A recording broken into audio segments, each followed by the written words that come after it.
Meus irmãos, boa noite, paz, Senhor, noite abençoada para vocês, para todos nós, nessa noite de domingo, hoje dia 7/12/2025, que o Senhor venha falar conosco através dessa mensagem, dessa palavra, que venha de encontro ao coração dos irmãos e sirva de renovo e de fortalecimento. Peço desde já que vocês curtam o vídeo, se inscrevam aqui no canal, compartilhem, comentem padrões da plataforma aqui do YouTube, clube de membros do canal.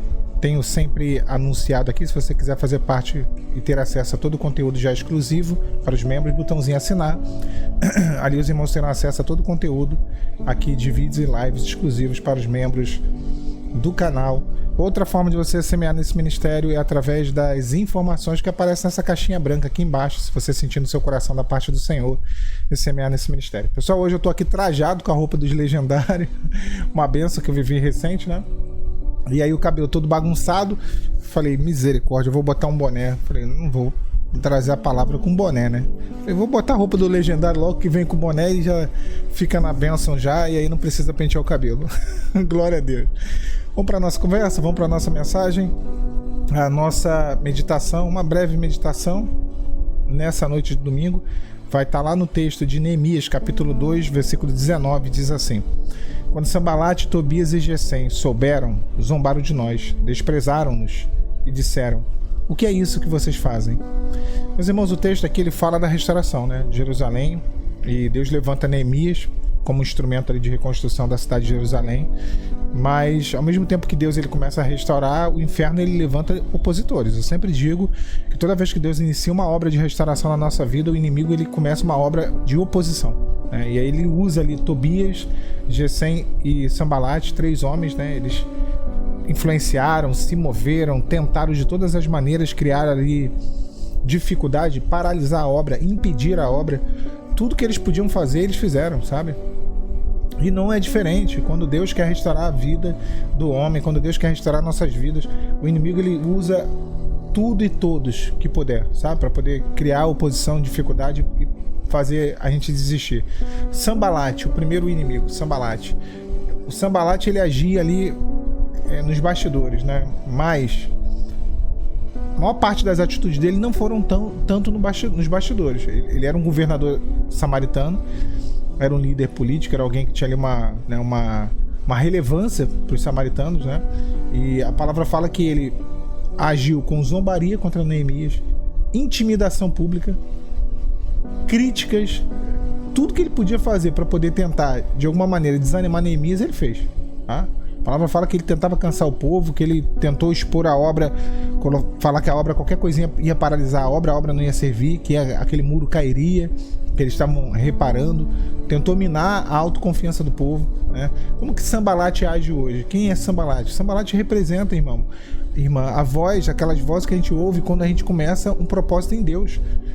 Isso não vai dar certo, você não consegue, né? Tu já tentou várias vezes e falhou, nunca conseguiu, isso não é pra você, né? Isso é ridículo que você tá tentando fazer, você não tem estrutura pra isso. É Sambalate. Sambalate agia na mente, Sambalate agia tentando no emocional desmotivar o povo de Israel, no emocional desmotivar Neemias. Então a função dele não era destruir fisicamente, era desmotivar emocionalmente, era desacreditar, destruir emocionalmente, sabe? Ele agia, e o Sambalate hoje é uma ação maligna que age nos pensamentos, sabe? É o desânimo, é a comparação, é a sensação de incapacidade, é a pressão que a gente tem, sabe? A gente olha pro lado e vê acontecer na vida do outro, não vê acontecer na sua vida, e você fala, misericórdia, Senhor. É ataque à autoestima. E Sambalate é isso, é uma ação na mente. Paulo fala sobre tudo que tiver que pensar nas coisas de cima, pensar nas coisas do alto, sabe? E ele tentava de todas as maneiras ali desacreditar o povo. Neemias não respondeu emocionalmente. Neemias respondeu com oração, com perseverança, com foco. Ele não parou de fazer a obra, ele não parou de reconstruir a cidade, ele não parou de reconstruir os muros e as portas. Então é a mesma coisa, a nossa atitude hoje é essa, a gente não dá ouvidos. E eu sei que é difícil, porque o inimigo vai usar pessoas cuja opinião é importante. Mas meu irmão, você tem que relevar, você tem que ignorar, na verdade, sabe? Ignora, passa por cima. Sanbalat foi um dos inimigos, o outro foi Tobias. Sanbalat, ele meio que escrachou as coisas. Tobias, ele era alguém que estava infiltrado, né? E ele ataca ali a identidade do povo. Ele era um amonita, os amonitas não tinham parte, mas ele morava dentro do templo, ele era amigo das famílias judaicas, ele era infiltrado dentro da casa do Senhor, tinha acesso aos planos do povo, se alguém falasse assim, vamos reconstruir Jerusalém, ele estava ali, ele ouvia, ele sabia dos detalhes, ele sabia dos planos, ele sabia dos bastidores, e ele se opunha secretamente ali, infiltrado, sabe? Como ele ataca Neemias? Ele finge proximidade, finge amizade, ele via depois cartas para poder intimidar Neemias, ele manifesta apoio na frente de Neemias, mas pelas costas ele era contra Neemias, ele distorcia informações, falando de disse-me-disse, fofoca, olha, fulano disse isso, ciclano disse isso, Neemias falou, rei, que vai tomar o teu lugar, né, que eles vão se rebelar contra você, era assim, toda a estratégia de Tobias foi essa. Ele não aparecia como Sanbalat, zombando publicamente, não, ele agia por dentro, então era uma outra ação. A intenção dele era rachar por dentro, era causar divisões por dentro, sabe? Hoje o inimigo também age assim. Tobias representa o que? O ataque à nossa identidade espiritual. É quando a gente escuta das pessoas ou escutamos em nós mesmos, dentro de nós, no nosso coração, sentimentos profundos, sabe? E as pessoas dizem, quem você pensa que é? Na verdade, você não tem moral para recomeçar. Depois de tudo que você fez, você está restaurando sua vida agora? Olha o que você fez. Você não é digna, você não é digno. Você não é liberto de verdade, você não mudou de verdade. É desacreditar na transformação, na identidade que Deus te deu, no novo nascimento que você teve em Cristo Jesus, na oportunidade de um recomeço. Essa é a voz de Tobias. É um espírito de acusação que aparenta amizade, mas é acusação. Vocês já tiveram amigos assim? Eu já tive. Pessoas que se aproximam, que demonstram se importar, mas quando se aproximam é só para acusar, é só para lembrar do pecado, é só para falar do pecado. Às vezes entra na nossa vida numa ordem cronológica totalmente errada. Não, porque você tem que ver o que você fez. Não, o que eu fiz, o Senhor tratou comigo já há anos, há meses, e a pessoa ainda está falando daquilo que aconteceu lá atrás. Não, porque lá atrás eu lembro de um pecado teu. É Tobias, sabe? Tobias representa algumas pessoas que o inimigo usa. Gente que se aproxima, mas rouba a sua paz.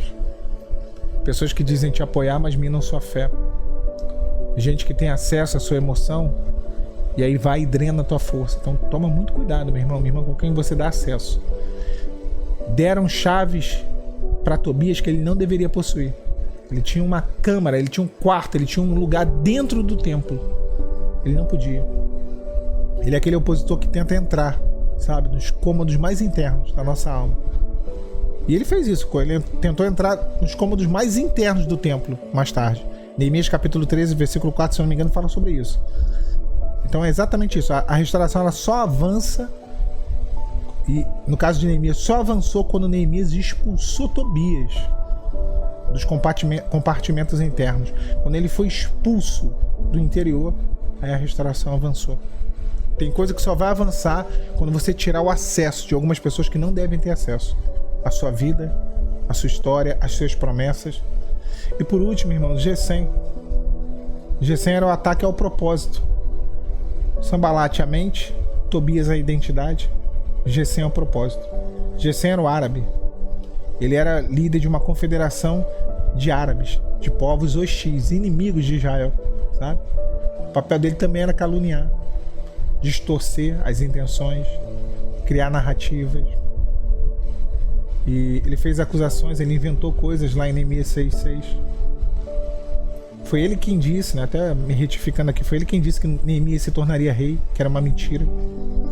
Ele distorceu a motivação da obra, ele colocava como uma rebelião. E Gesem trabalha com distorção, mentiras construídas para quê? Para poder atingir o propósito, para distorcer o propósito. Gesem representa, irmãos, o ataque ao propósito, ao futuro, ao plano de Deus, aquilo que Deus tem para a sua vida. Gesem diz, sua restauração, ela não vai acontecer. Não vai. Não vai mesmo. Ela não vai chegar até o final. É querendo interromper o propósito. Você não está fazendo isso para Deus, é só para aparecer, está fazendo pelo homem, está fazendo para o homem, é para mostrar que tu está bem. É G100. Você não vai cumprir seu chamado. Você não vai, você até quer, mas não vai cumprir seu chamado. G100. Você está iludida, você está iludido. Você está viajando, isso aí é uma coisa que não, é coisa da tua cabeça. G100. Essa mudança de fachada, ninguém acredita nisso. G100. Não foi Deus que falou contigo. G100. Ele quer paralisar o propósito. Ele tenta desmoralizar para que a obra pare. Por vergonha, por culpa, por medo, por julgamento. É um ataque direto à missão, ao propósito de Neemias, ao chamado de Neemias. Agora Neemias venceu os 3. Neemias não discutiu com Sanbalate, Neemias não negociou com Tobias, não justificou nada para G100. Não. A resposta de Neemias foi foco, perseverança, oração, discernimento, sabe? Fechou as brechas, guerreou, trabalhou muito. E a restauração foi concluída, porque Neemias não se deixou manipular pelas vozes. Deus está dizendo para você nessa noite de domingo: Sanbalate tentou destruir o seu ânimo, mas Deus te firma. Tobias tentou atacar a sua identidade, mas o Senhor te limpa, te renova. G100 tentou distorcer o teu propósito, mas o Senhor confirma o teu propósito. A restauração ela não depende do que eles estão dizendo aí, tá bom? Depende daquilo que Deus determinou. Se Deus mandou reconstruir, nenhum opositor vai conseguir impedir a reconstrução de Deus, a reconstrução na sua vida. Nenhum opositor. Pode levantar quem for, pode usar quem for, não vai barrar a obra. Neemias disse para eles: olha, eu estou fazendo uma grande obra, de modo que não poderei parar, para ir ter convosco. Neemias está dizendo: eu não vou descer daqui, eu não vou sair desse nível de interação com Deus, eu não vou sair do meu chamado, do meu propósito, eu não vou sair da minha bênção, do meu posicionamento, para perder minha bênção com vocês. Vocês querem me matar, querem parar essa grande obra? Estou fazendo uma grande obra. Deus está fazendo uma grande obra na sua vida. Não perca tempo com Tobias, com Sanbalate, com G100. Não perca tempo. Ignore e prossiga para a tua restauração, para o teu milagre. Tá bom? Deus abençoe vocês nesse domingo. Paz, Senhor. Tchau, tchau.